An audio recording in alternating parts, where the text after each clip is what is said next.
Sri Yesus patrun kaslametan.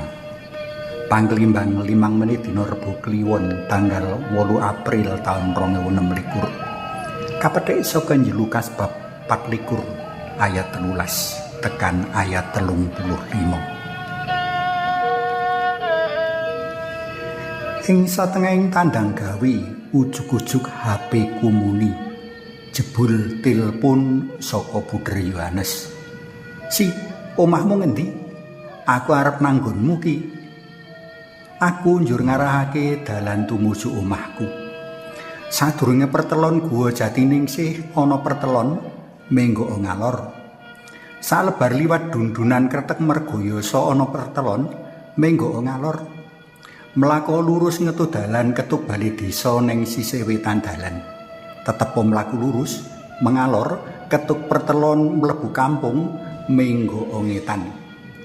Neng prapatan ngarep njeron kampung menggo ngalor.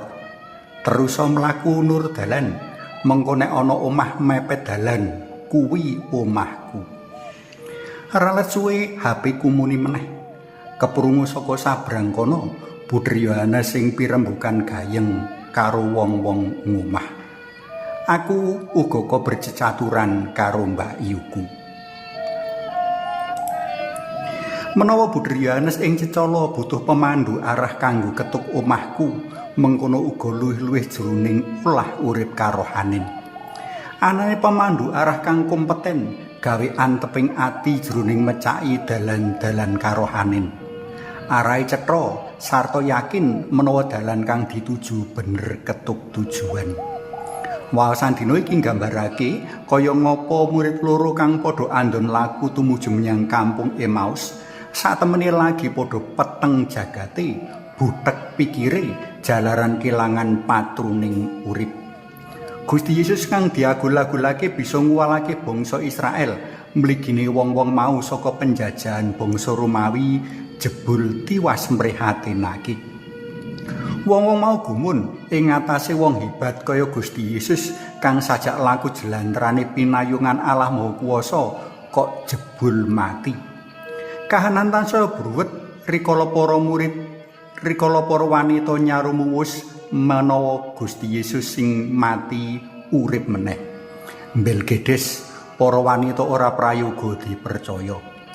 Murid loro lali menawa Gusti kang wungu biyen nate nanyakake saka pati sawetara wong kaya ta Lazarus.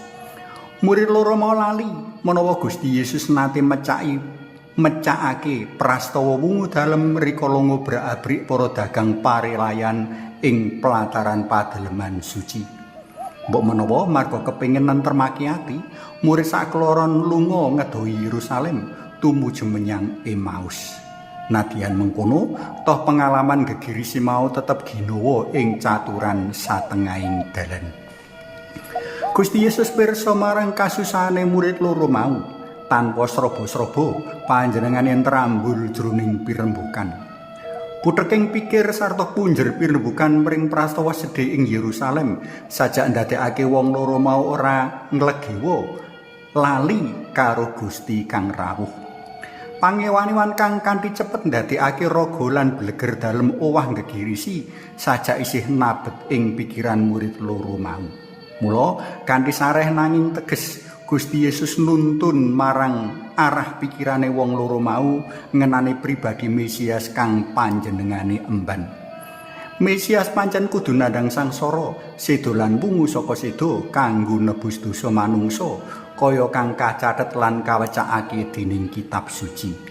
Enggo pikirane murid sakloron mau lagi tinarbuka rikala sadurunge dahar Gusti Yesus unjuk donga sarta mecah-mecah roti. Lho, Gusti Yesus to iku.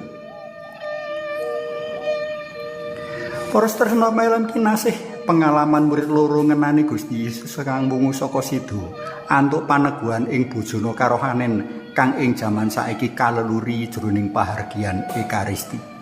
Jroning pahargyan Ekaristi Gusti Yesus sang patron urip karohanen rawuh nyata. Muga kita uga bisa nemokake Gusti Yesus kang rawuh ngunjakake kurban panebusan sarta kakuwatake jroning hosti kang padha kita sambut saben-saben nderek pahargyan Ekaristi. Suwawi sami munjuk kunjung asma dalem Yang Rama saya Yang Putra tuwin Yang Roh Suci. Amin. Mugi nurna Yang Rama Yang Putra tuwin Yang Roh Suci. Kados mula buka sakmenika sarta sak lami-laminipun. Amin.